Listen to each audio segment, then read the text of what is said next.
tersebut. Yuqalu laha dzatu anwat. Pohon tersebut bernama dzatu anwat.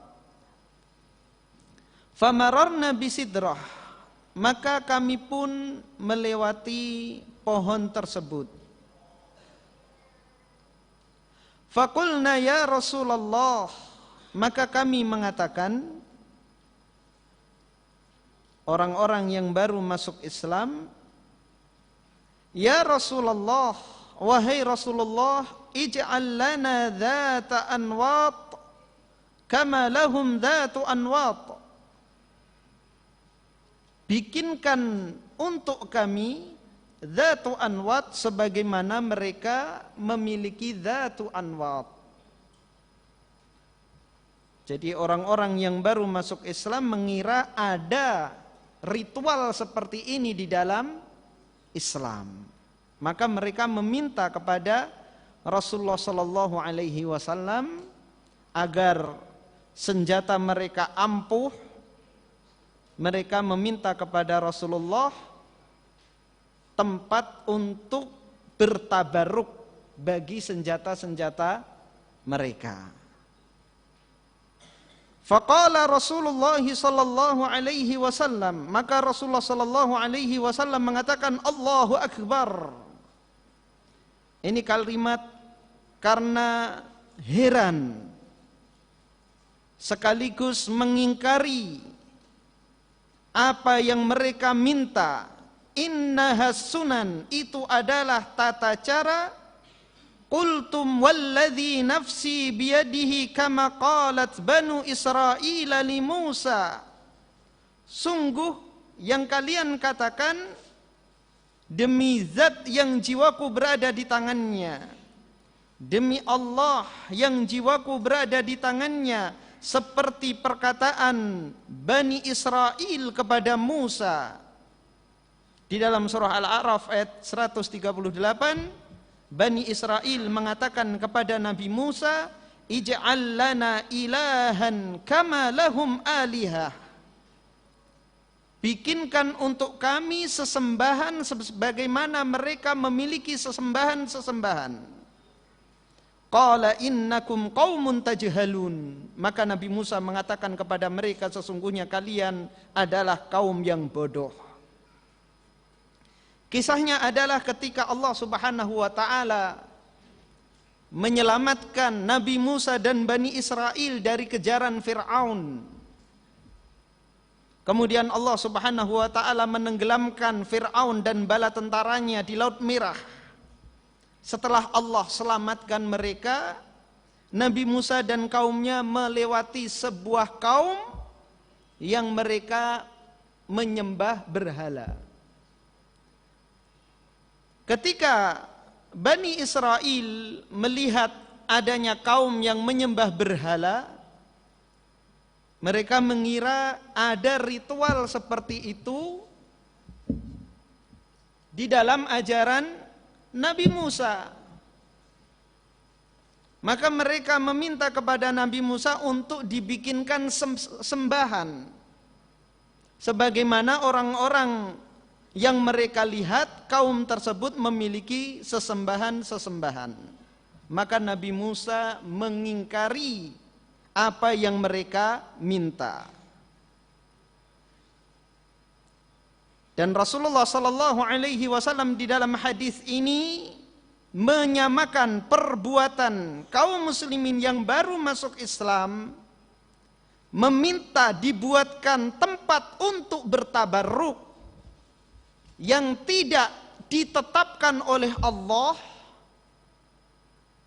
yang tidak diakui di dalam syariat, sama seperti perbuatan Bani Israel meminta sesembahan selain Allah Subhanahu wa ta'ala. Karena kedua-duanya adalah perbuatan syirik. Yang kita telah jelaskan bagaimana tabarruk yang disyariatkan.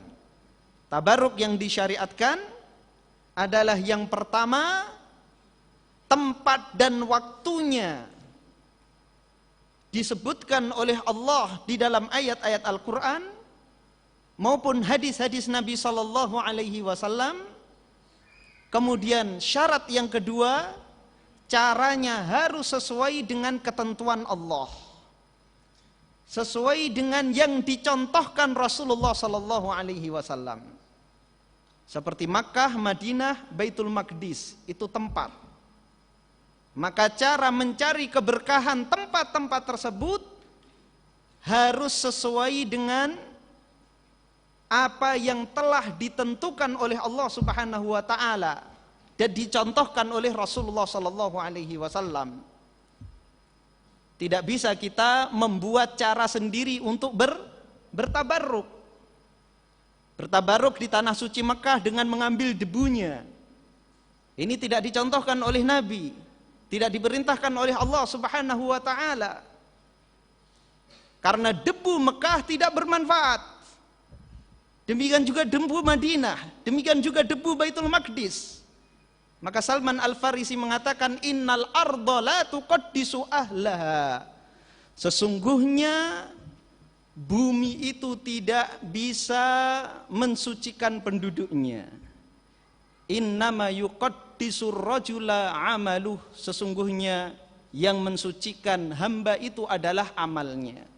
Maka mencari keberkahan di Mekah, Madinah dan Baitul Maqdis adalah dengan memperbanyak amal saleh.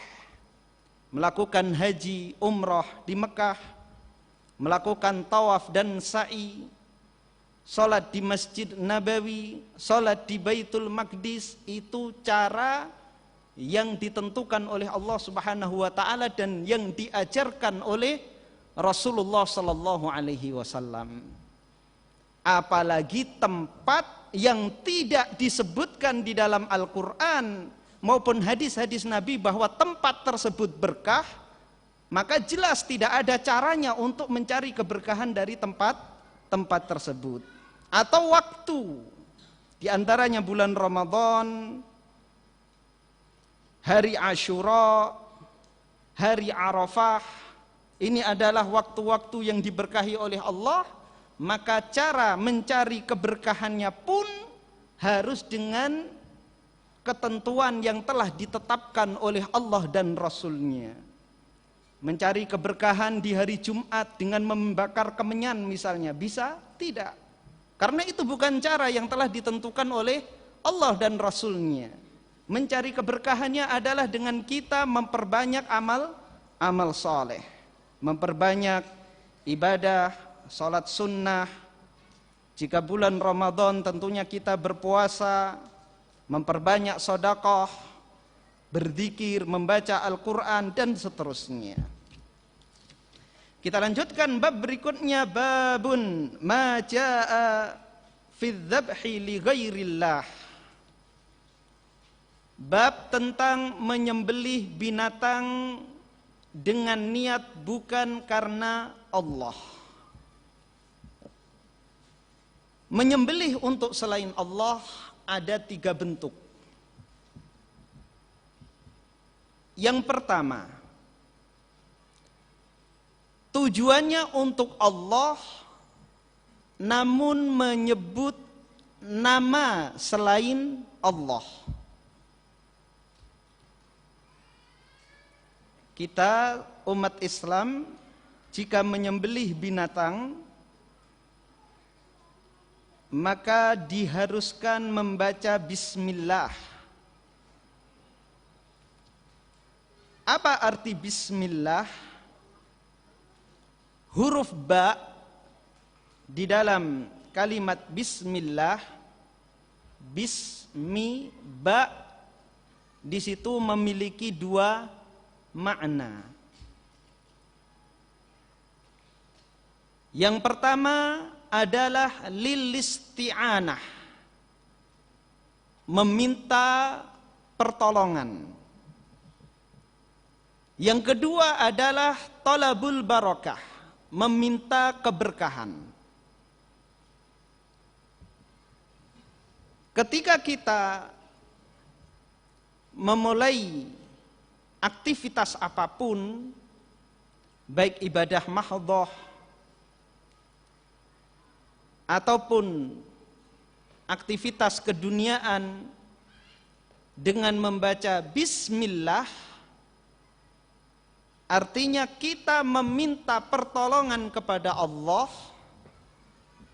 dengan nama Allah agar kita mampu melakukan, melaksanakan dan menyelesaikan apa yang akan kita lakukan. Jadi bismillah artinya aku memohon pertolongan dengan menyebut nama Allah. Artinya kita memohon pertolongan kepada Allah Subhanahu wa taala.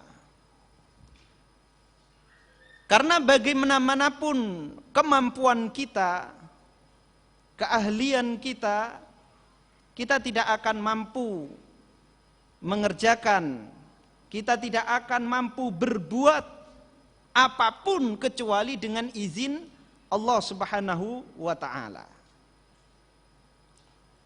Kemudian yang kedua, talabul barakah, meminta keberkahan. Meminta kepada Allah Subhanahu wa taala. Selain kita meminta kepada Allah agar membantu kita untuk menyelesaikan, mampu melaksanakan apa yang hendak kita perbuat, kita juga meminta kepada Allah agar Allah Subhanahu wa taala beli korban di hari raya Idul Adha, tapi menyembelihnya dengan menyebut Bismil Husain. Maka ini adalah perbuatan syirik dan dagingnya adalah daging bangkai dan tidak boleh dimakan, haram dimakan. Dan ini diantara yang disebutkan oleh Allah Subhanahu wa taala, makanan-makanan yang diharamkan di dalam surah Al-Maidah ayat 3, wa ma dzubiha 'alan nusub, dan yang disembelih untuk berhala. Kemudian yang kedua, menyebut nama Allah namun diperuntukkan untuk selain Allah. Menyebut bismillah tapi dibuang ke laut, dimasukkan ke dalam kawah. Bismillah bukan untuk dimakan, dijadikan sesaji untuk pohon, untuk gendruwo, kuntilanak dan seterusnya. Maka ini juga syirik. Perbuatannya adalah perbuatan syirik dan dagingnya adalah daging bangkai yang haram untuk dimakan sebagaimana disebutkan di dalam surah Al-Maidah ayat 3 tadi. Kemudian yang ketiga, dan ini yang paling parah, dan semuanya adalah kesyirikan. Dan kesyirikan itu bertingkat-tingkat, seperti bagaimana keimanan juga bertingkat-tingkat. Menyebut nama selain Allah untuk selain Allah, dengan menyebut yang bau rekso, dijadikan sesaji di punden, dengan menyebut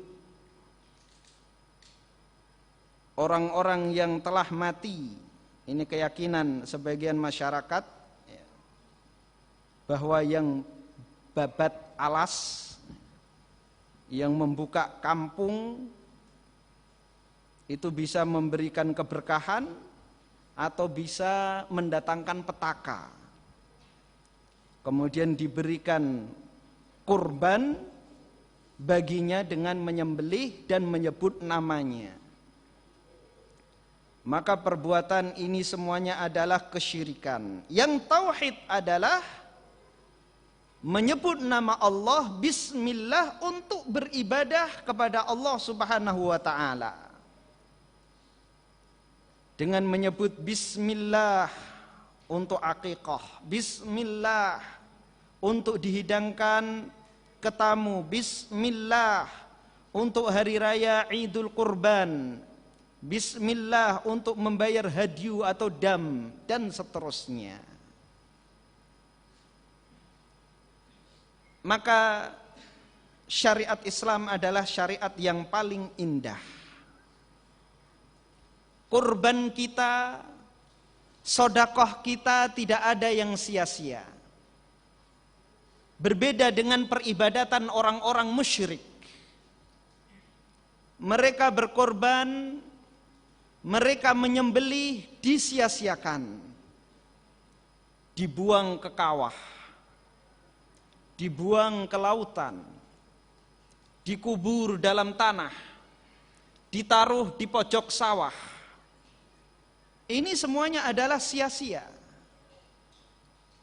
Meskipun sebagiannya ada yang dimakan oleh binatang melata, tapi binatang melata tidak memerlukan makanan seenak itu. Ayam dipanggang, taruh di pojok sawah. Padahal masih banyak masyarakat yang miskin. Adapun ibadah kita yang menyembelih kita untuk kita. Kita menyembelih untuk akikah, kita makan bersama. Hari raya Idul Kurban untuk kita semuanya. Zakat dan sedekah untuk saudara-saudara kita. Dari 8 asnaf yang disebutkan oleh Allah Subhanahu wa ta'ala di dalam Al-Quran. Maka syariat Islam adalah ajaran yang sesuai dengan fitrah manusia.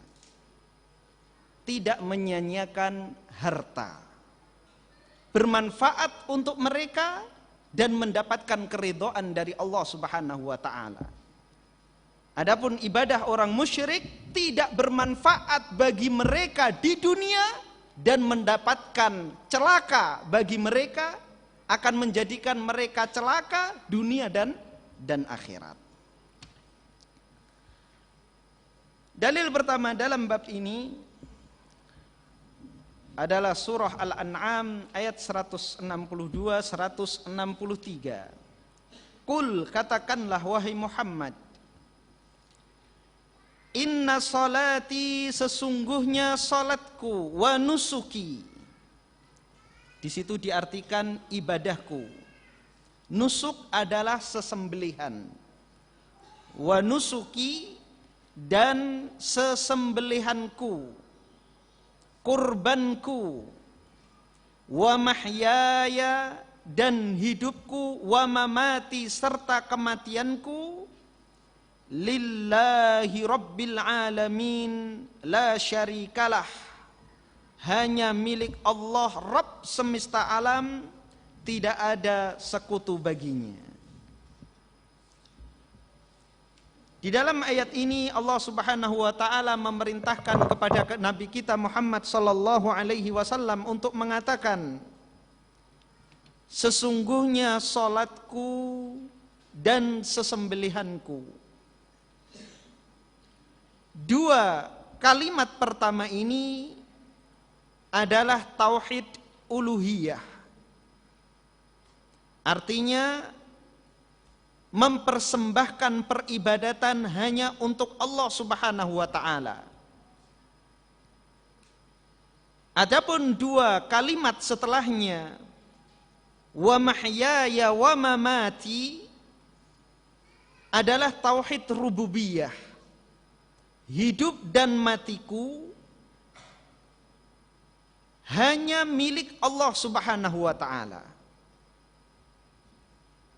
Maka sebagaimana kita menetapkan bahwa hidup dan mati kita hanya lain sebagainya, tidak. Maka kalau kita meyakini bahwasanya hidup dan mati kita di tangan Allah, maka sudah sepantasnya seluruh amal ibadah kita hanya kita tujukan, hanya kita persembahkan untuk Allah Subhanahu wa ta'ala semata. Dalil yang kedua di dalam surah Al-Kautsar. Inna a'tainakal kautsar. Sesungguhnya kami mengaruniakan kepada engkau wahai Muhammad Al-Kautsar. Ada yang mengartikan kebaikan yang banyak. Al-Kautsar adalah sungai di surga. Bentuk syukur kepada Allah Subhanahu wa ta'ala. Begitu pula kita.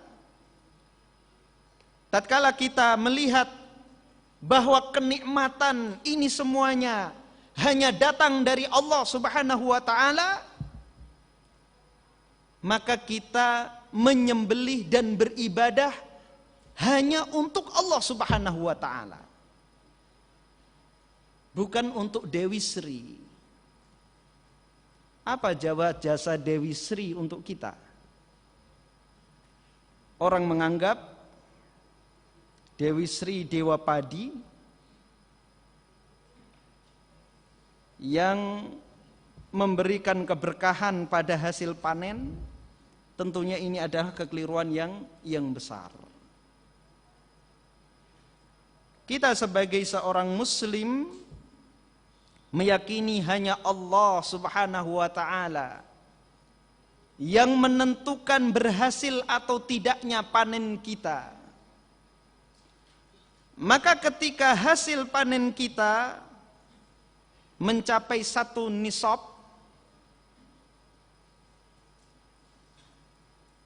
maka kita diwajibkan untuk mengeluarkan padanya zakat sebagai bentuk syukur kita kepada Allah Subhanahu wa ta'ala. Bukan membuat ritual-ritual yang mubadzir dan mengandung unsur kesyirikan yang justru akan mendatangkan murka Allah Subhanahu wa ta'ala. Kita tunaikan zakat 1/5 jika tanaman kita airi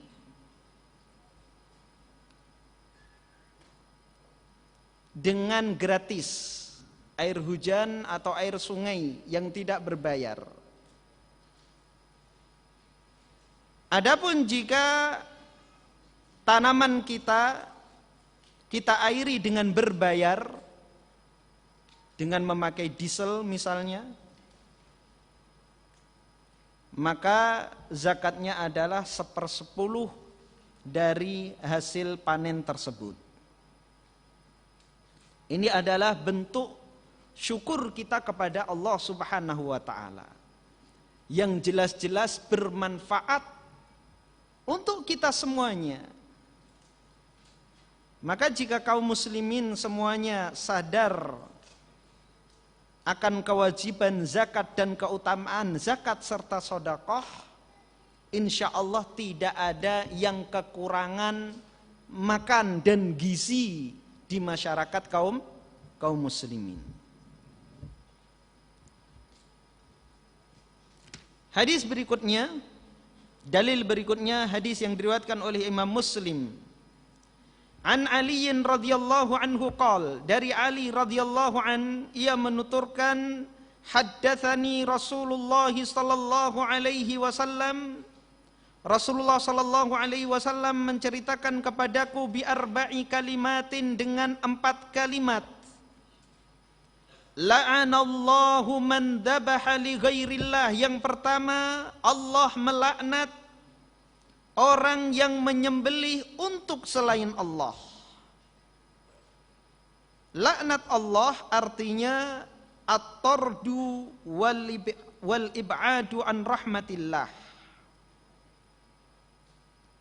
Diusir dan dijauhkan dari rahmat Allah.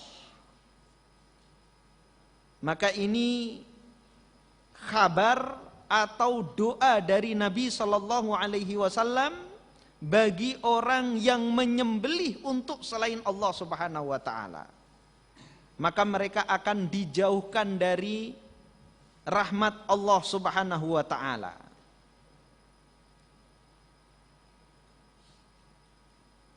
Dan di antara ciri-ciri dosa besar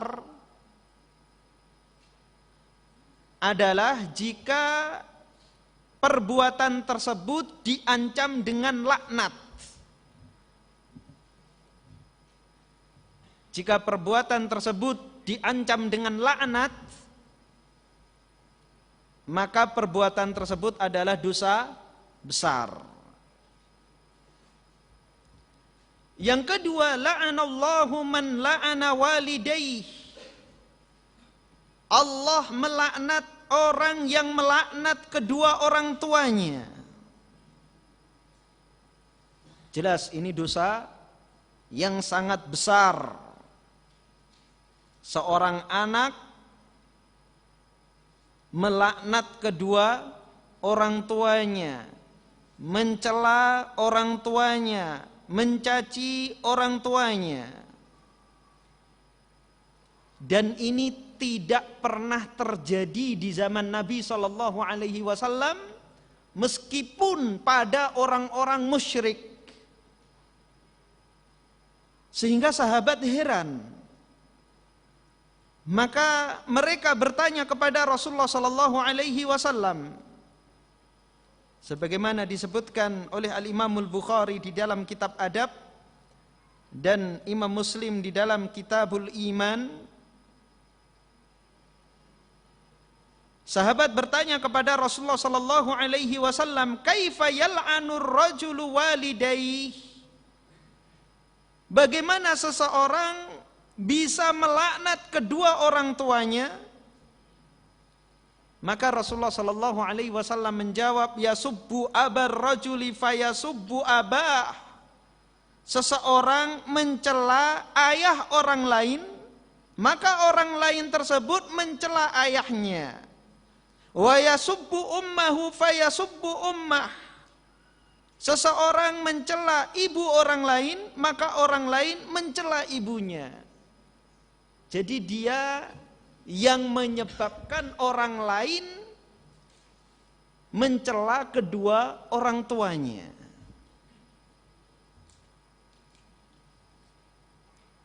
Adapun di zaman sekarang, jangankan mencela, ada anak membunuh orang tuanya. Di dalam hadis ini menunjukkan bahwa seseorang yang melakukan perbuatan yang menyebabkan suatu kemungkaran, maka dia dianggap sebagai pelaku kemungkaran. Seseorang di dalam hadis ini yang mencela ayah orang lain, ibu orang lain, dosanya tidak sebesar daripada dia mencela kedua orang tuanya sendiri. Namun perbuatannya tersebut menyebabkan orang lain juga mencela orang tuanya. Maka dia menanggung dosa yang dilakukan oleh orang lain yang menyebabkan kedua orang tuanya dicela. Maka jika kita melakukan dosa kecil yang menyebabkan dosa besar, kita melakukan perbuatan dosa kecil yang menyebabkan orang lain melakukan dosa besar, atau kita melakukan perbuatan yang makruh yang menyebabkan orang lain melakukan dosa besar, atau kita melakukan perbuatan yang halal yang menyebabkan orang lain melakukan yang makruh, atau kita melakukan perbuatan yang halal yang menyebabkan orang lain melakukan yang haram, maka kita menanggung dosa akibat perbuatan-perbuatan yang terjadi karena ulah kita. Maka harus kita berhati-hati. Jadi jika ada aksi dari kita, kemudian ada reaksi, sebuah kemungkaran, kemaksiatan, dosa, maka kita bertanggung jawab. Kemudian yang ketiga, la'anallahu man awa muhditha. Allah melaknat orang yang melindungi orang yang berbuat ihdath. Apa itu ihdath? Di dalam hadis yang diriwayatkan oleh Imam Muslim dari Aisyah radhiyallahu anha, Rasulullah sallallahu alaihi wasallam bersabda, "Man ahdatsa fi amrina hadza ma laisa minhu fahuwa raddun." Barang siapa yang melakukan perkara, melakukan ibadah yang tidak ada perintahnya dari kami, tidak ada perintah dari Rasulullah sallallahu alaihi wasallam, tidak pernah dicontohkan oleh Rasulullah sallallahu alaihi wasallam, fahuwa raddun, maka amalan tersebut tertolak, tidak diterima oleh Allah Subhanahu wa taala. Jadi ihdath, perbuatan muhdath, adalah amalan yang dibuat-buat untuk mendekatkan diri kepada Allah Subhanahu wa taala. Seperti perbuatan pemuka-pemuka ahlul kitab yang menempuh jalan kerahiban, tidak menikah, meninggalkan dunia untuk mendekatkan diri kepada Allah Subhanahu wa taala. Maka perbuatan seperti ini tertolak karena tidak pernah diperintahkan oleh Allah Subhanahu wa taala.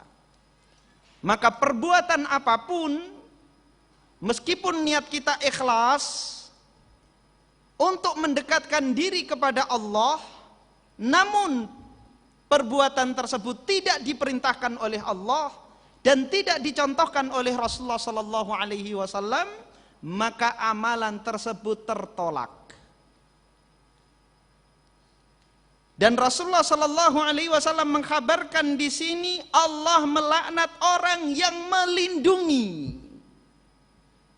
Karena yang melindungi ini lebih besar dosanya daripada pelakunya. Jadi dosanya lebih besar daripada orang yang melakukannya. Maka begitu pula seluruh perbuatan dosa, seluruh perbuatan maksiat yang melindungi dosanya lebih besar dari pelakunya.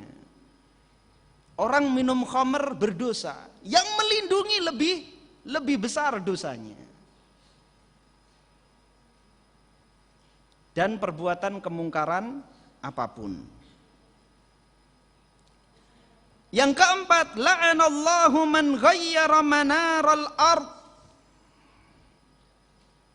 Allah melaknat orang yang mengubah tanda-tanda tanah. Batas tanah dirubah dengan kekuatan yang dia miliki,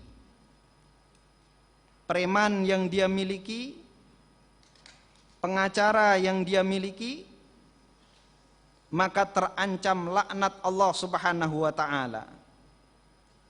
Dan ancaman yang lain disebutkan di dalam hadis yang lain. Rasulullah sallallahu alaihi wasallam bersabda, "Maniqtata'a shibran minal ardi dzulma." Barang siapa yang memotong sejengkal tanah dengan kezaliman, sejengkal saja, bukan setengah meter, sejengkal tanah, dia rubah batas tanah miliknya dengan kezaliman, tawaqahu min sab'i aradin, kelak di hari kiamat akan dikalungkan padanya 7 lapis bumi. Ini hanya sejengkal. Bagaimana dengan yang mendolimi 1 hektar, 2 hektar, ratusan hektar, ribuan hektar,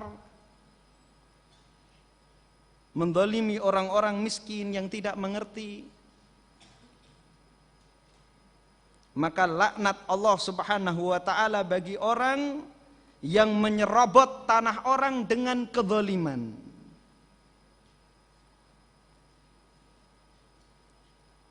Atau menjual tanah palsu. Ini juga masuk. Sertifikatnya bodong. Maka terancam laknat dari Allah Subhanahu wa taala. Asy-Syaikh Muhammad bin Shalih Al-Utsaimin menyebutkan manarul ard, termasuk tanda-tanda di muka bumi adalah rambu-rambu lalu lintas. Jika orang merubahnya dari yang telah ditentukan, maka terancam laknat dari Allah Subhanahu wa taala, dan ini tentunya akan membahayakan orang lain. Ada jembatan roboh, dipasang palang sebelumnya,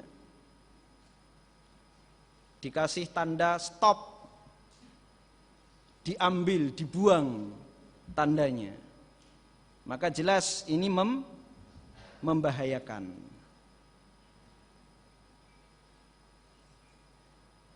Ada tulisan dilarang parkir. Ini tentunya akan mengurangi penghasilan dia, dibuang tandanya. Orang parkir di situ. Ketika orang parkir di situ dia sembunyi. Ketika mau jalan baru muncul, bayar parkir. Karena kalau ketahuan dia mencari, mengais nafkah di situ, bakal ketangkap, sembunyi dia.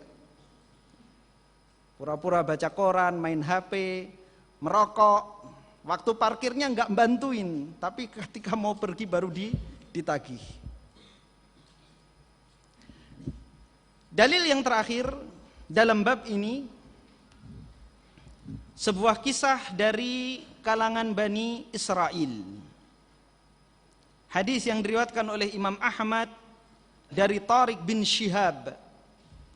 Anna Rasulullah sallallahu alaihi wasallam qaal, bahwasanya Rasulullah sallallahu alaihi wasallam bersabda, dakhalal jannata rajulun fi dzubab. Ada seorang yang masuk surga karena lalat. Wa dakhalan nara rajulun fi dzubab. Dan ada orang yang masuk neraka karena lalat. Qalu wa kaifa dzalika ya Rasulullah? Para sahabat bertanya, bagaimana itu bisa terjadi wahai Rasulullah? Masuk surga karena lalat, masuk neraka juga karena lalat. Bagaimana kisahnya? Rasulullah mengkisahkan, marra rajulani ala qaumin lahum sanamun la yajuzuhu ahadun hatta yuqarriba lahu syai'a. Ada dua orang laki-laki melewati sebuah kaum. Silahkan adzan.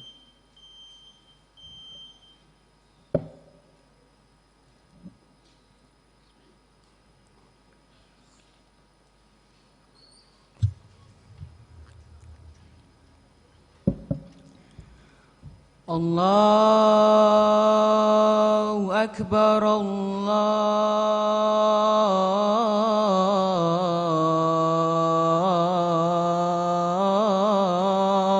Akbar, Allahu Akbar,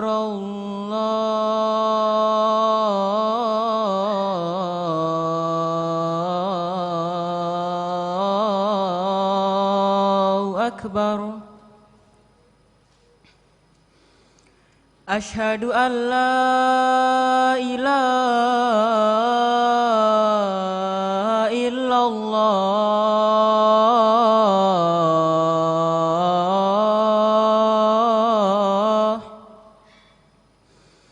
Asyhadu an la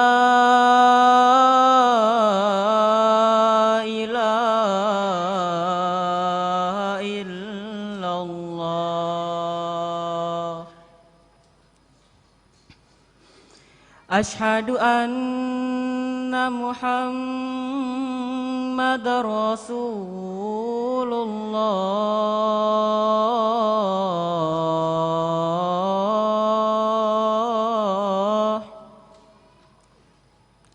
أشهد أن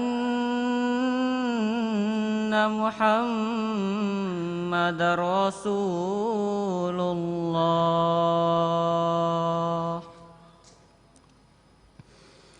حي على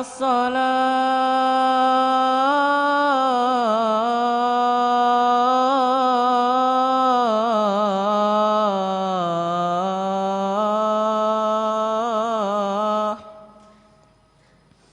حي على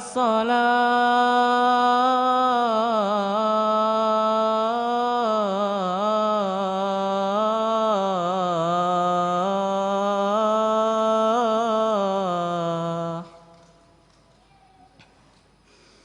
حي على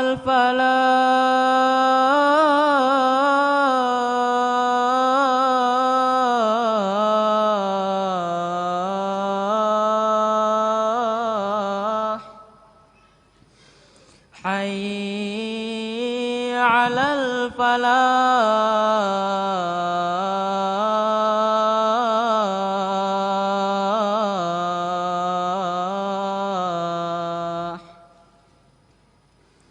الله أكبر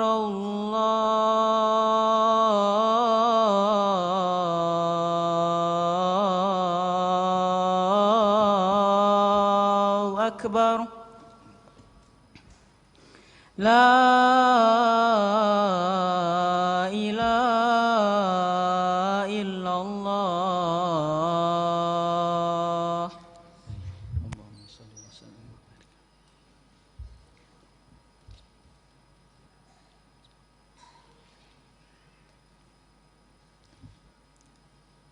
Dua orang laki-laki melewati sebuah kaum yang mana kaum ini memiliki berhala. Tidak satu pun orang boleh lewat sampai mempersembahkan sesuatu untuk berhala ini. Faqalu li ahadihima, maka kaum tersebut mengatakan kepada salah seorang di antara dua orang tersebut yang akan memasuki kampung tersebut. Jadi berhalanya dijaga. Siapapun yang lewat harus mempersembahkan sesuatu. Jadi tidak ada yang boleh lewat kecuali setelah mempersembahkan sesuatu. Mereka mengatakan kepada salah seorang yang akan lewat tersebut, qarrib, berkorbanlah. Qal, orang ini menjawab, laisa indi syai'un uqarribuhu. Aku tidak memiliki sesuatu apapun yang bisa aku kurbankan. Qalulah, mereka mengatakan kepadanya, qarrib walau dzubaba, berkorbanlah meskipun dengan seekor lalat. Faqarraba dzubaba, maka dia pun berkorban dengan seekor lalat.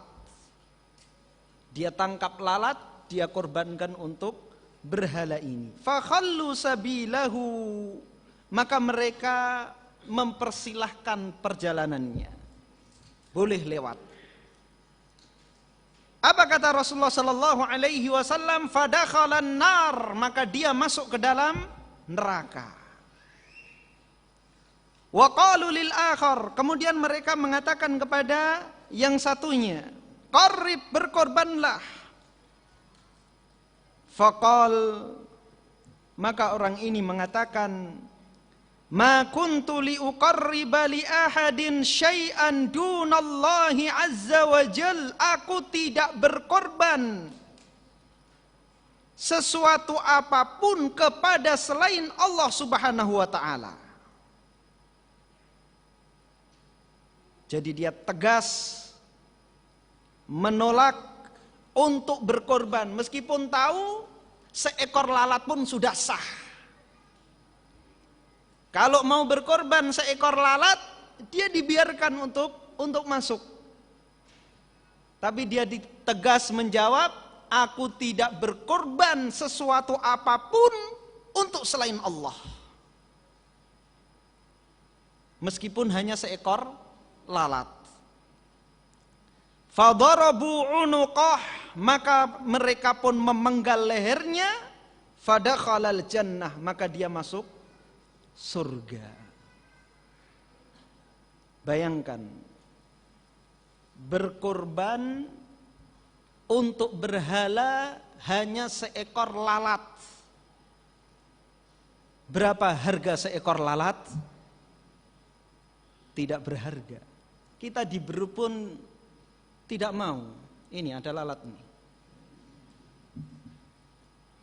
Dikasih gratis pun tidak ada yang mau.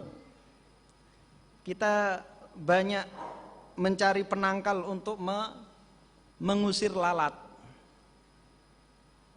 Sesuatu yang sama sekali tidak berharga ini, kalau dikorbankan untuk selain Allah, tangkap lalat, kemudian dikorbankan untuk berhala, maka pelakunya telah berbuat syirik. Lalu bagaimana dengan panggang ayam, kepala kerbau, kepala sapi, bahkan nyawa manusia? Dan ini pernah terjadi pada masyarakat Mesir kuno. Di zaman jahiliyah, ketika sungai Nil mengering, mereka mengorbankan gadis perawan untuk sungai Nil. Jadi enggak tanggung-tanggung, yang dikorbankan wanita perawan pula. Jadi sesuatu yang sangat berharga. Nyawa seorang perawan dikorbankan untuk sungai. Jadi kalau setiap kali air sungai Nil mengering, mereka korbankan perawan untuk sungai ini. Dan ini terus mereka lakukan sampai datangnya Islam. Ketika Sa'ad bin Abi Waqqas membawa Islam ke negeri Mesir di zaman Umar ibnul Khattab radhiyallahu an. Dan tradisi itu masih ada. Maka Sa'ad bin Abi Waqqas mengirimkan surat kepada Amirul Mukminin Umar ibnul Khattab radhiyallahu an, mengkabarkan apa yang dilakukan oleh penduduk Mesir. Saat itu musim paceklik, mereka hendak melakukan ritual tersebut. Maka Sa'ad bin Abi Waqqas mengkabarkan kepada Umar ibnul Khattab radhiyallahu an.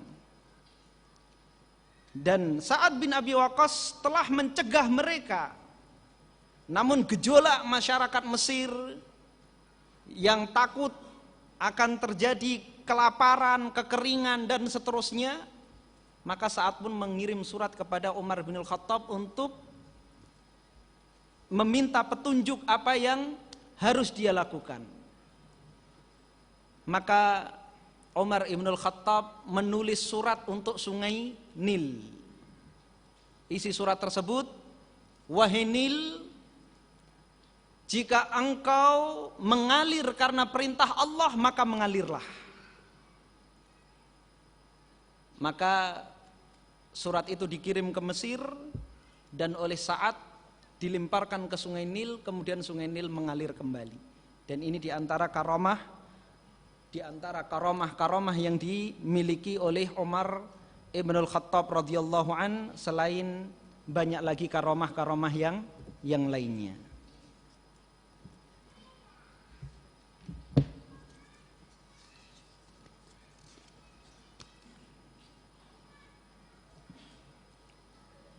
Ustadz, bagaimana jika seseorang menyembelih dengan niat karena Allah dan menyebut nama Allah, namun orang tersebut jarang sholat, bahkan bisa dikatakan tidak pernah sholat sama sekali? apakah sesembelihannya tersebut sah dan halal dimakan? Terima kasih. Sama-sama. Iya. Pertama adalah berkaitan dengan hukum orang yang meninggalkan sholat. Para ulama bersepakat bahwa meninggalkan sholat fardu, meninggalkan sholat 5 waktu adalah dosa yang sangat besar. Berdasarkan sabda Nabi sallallahu alaihi wasallam, al-ahdu bainana wa bainahum tarkus shalah.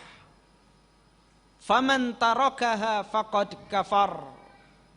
Batas antara kita dengan mereka, orang-orang kafir, adalah salat. Maka barang siapa meninggalkannya, dia telah kafir. Karena salat adalah amalan yang paling bisa membedakan antara orang muslim dengan non-muslim. Dan itu tidak terjadi pada amalan-amalan yang lain. Tidak terjadi pada amalan-amalan yang lainnya. Jadi setelah 2 kalimat syahadat, amalan yang paling tampak yang bisa membedakan antara orang muslim dengan yang lainnya adalah salat. Puasa tidak bisa dijadikan pembeda. Orang non-muslim pun banyak yang puasa. Sedekah, banyak orang-orang kafir memiliki yayasan sosial. Sedekah, orang kafir banyak yang bersedekah miliaran. Jadi kalau ada orang bersedekah, kita tidak bisa menilai dia itu muslim atau non-muslim. Tapi kalau ada orang takbir, ruku, i'tidal, sujud, tasyahud, salam, tanyakan kepada orang seluruh dunia, baik yang muslim atau yang kafir, orang ini agamanya apa? Pasti akan menjawab, dia adalah seorang muslim. Maka Rasulullah SAW mengatakan, al-ahdu bainana wa bainahum as-salah. Batas antara kita dengan mereka, orang-orang kafir, adalah salat. Jadi amalan yang satu-satunya amalan yang bisa membedakan seseorang muslim atau non-muslim adalah salatnya. Maka barang siapa meninggalkannya, kata Rasulullah, faman tarakaha faqad kafar. Maka barang siapa yang meninggalkannya, dia telah kafir. Maka di sini para ulama mengatakan, sebagian mengatakan bahwa meninggalkan salat dengan sengaja, maka dia telah kafir. Adapun ulama yang lain mengatakan bahwa ini adalah kufrun duna kufrin, kekufuran yang tidak menjadikan seseorang keluar dari Islam, namun tetap menanggung dosa yang sangat besar.